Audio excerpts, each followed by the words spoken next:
ঝাড়গ্রামে পর্যটনের গুরুত্ব বাড়াতে বিশ্ব আদিবাসী দিবসের মঞ্চ থেকে বড়সড় ঘোষণা করলেন রাজ্যের মুখ্যমন্ত্রী মমতা বন্দ্যোপাধ্যায়। মুখ্যমন্ত্রী জানিয়েছেন, ঝাড়গ্রামে 64 একর জায়গায় প্রায় 10 কোটি টাকা ব্যয় করে উত্তরবঙ্গের বেঙ্গল সাফারি আদলে তৈরি করা হবে টাইগার সাফারি। ফলে ঝাড়গ্রামে আরও চাহিদা বাড়বে পর্যটকদের কাছে।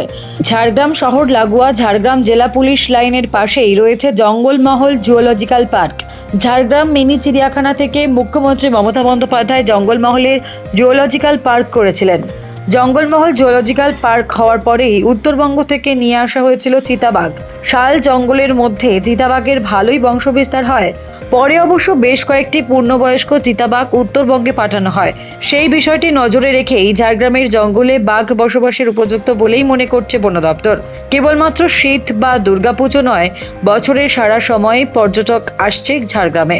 অরণ্য সুন্দরী ঝাড়গ্রামে শাল জঙ্গল ও পাহাড় দেখার পাশাপাশি পর্যটকদের কাছে টাইগার সাফারিও একটা চাহিদা হয়ে উঠবে বলে আশাবাদী সকলেই। শুক্রবার দুপুরে ঝাড়গ্রাম স্টেডিয়ামে বিশ্ব আদিবাসী দিবসের অনুষ্ঠান মঞ্চে মুখ্যমন্ত্রী বলেন, আপনাদের এখানে ছোট্ট একটা চিড়িয়াখানা আছে, তাই তো?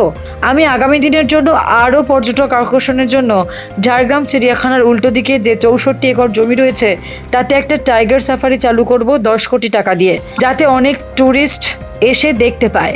উত্তরবঙ্গের শিলিগুড়িতে আমরা যেভাবে করেছি সেভাবে এখানেই করে দেওয়া হবে। আপনারা জানেন, ঝাড়গ্রাম আগে মানুষ আসতেন স্বাস্থ্য উদ্ধারের জন্য। ঝাড়গ্রাম জেলা, বাঁকুড়া জেলা, পুরুলিয়া জেলা জঙ্গলমহল টোটালটাই বীরভূমেরও কিছুটা পার্ট।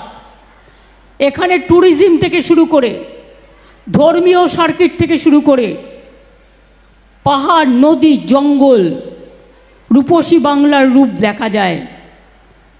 আপনাদের এখানে একটা ছোট্ট চিড়িয়াখানা আছে, তাই তো? আমি আগামী দিনের জন্য আরও ট্যুরিস্ট অ্যাট্রাকশনের জন্য একটা বেঙ্গলের আমরা একটা ঝাড়গ্রাম চিড়িয়াখানার উল্টো দিকে যে 64 একর জমি আছে তাতে একটা টাইগার সাফারি চালু করব 10 কোটি টাকা দিয়ে, যাতে অনেক ট্যুরিস্ট আসে, দেখতে পায়।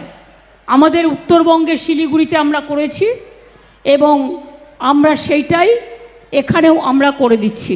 মুখ্যমন্ত্রীর এই ঘোষণার পরে রাজ্যের বনমন্ত্রী বীরবাহা হাঁসদা বলেন, মুখ্যমন্ত্রীর নির্দেশে আমরা চিড়িয়াখানাকে বড় করে সাজিয়ে তুলছি, কারণ প্রতি বছর এখানে এত পরিমাণে পর্যটক আসে, তাদের দেখার মতো আমরা যদি জায়গা না দিতে পারি তাহলে আমার মনে হয় না তারা আর আসবে। পর্যটকদের কথা ও এলাকার মানুষের রোজগারের কথা মাথায় রেখে চিড়িয়াখানাকে বড় করার পাশাপাশি উত্তরবঙ্গের বেঙ্গল সাফারি আদলে টাইগার সাফারি তৈরি করা হবে। আমার তরফ থেকে ঝাড়গ্রামের মানুষের জন্য মুখ্যমন্ত্রীর কাছে এটা দাবি ছিল, আজকে তা পূরণ হওয়ায় আমি অত্যন্ত খুশি। আমরা বন দপ্তরের তরফ থেকে চেয়েছিলাম যে যেভাবে আমরা মমতা বন্দ্যোপাধ্যায়ের আশীর্বাদে এবং ওনার উদ্যোগে জুটাকে বড় করে সাজাচ্ছি, কারণ এই এলাকায় প্রত্যেকটা মানুষের সুবিধার্থে এত পর্যটন আসে, তাদের দেখার মতো জায়গা যদি আমরা না দিতে পারি তাহলে আমার মনে হয় না পাবলিক আসবে।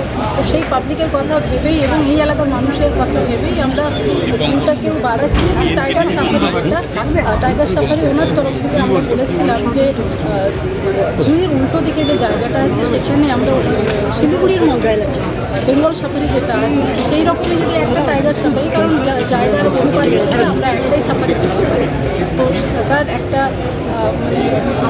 আমার তরফ থেকেও ডিমান্ড ছিল ঝাড়গ্রামের মানুষের জন্য। তো আমি খুব খুশি আজকে মমতা বন্দ্যোপাধ্যায় আমাদের মুখ্যমন্ত্রী ঘোষণা করলেন, এবং আমি চাই খুব তাড়াতাড়ি টাইগার সাফারিটা শেষ হোক এবং কলকাতার থেকে মানুষজন আরও বেশি সংখ্যায় এখানে আসুক এবং এই এলাকার মানুষের উপার্জন। ব্যুরো রিপোর্ট, সোনারপুর বার্তা।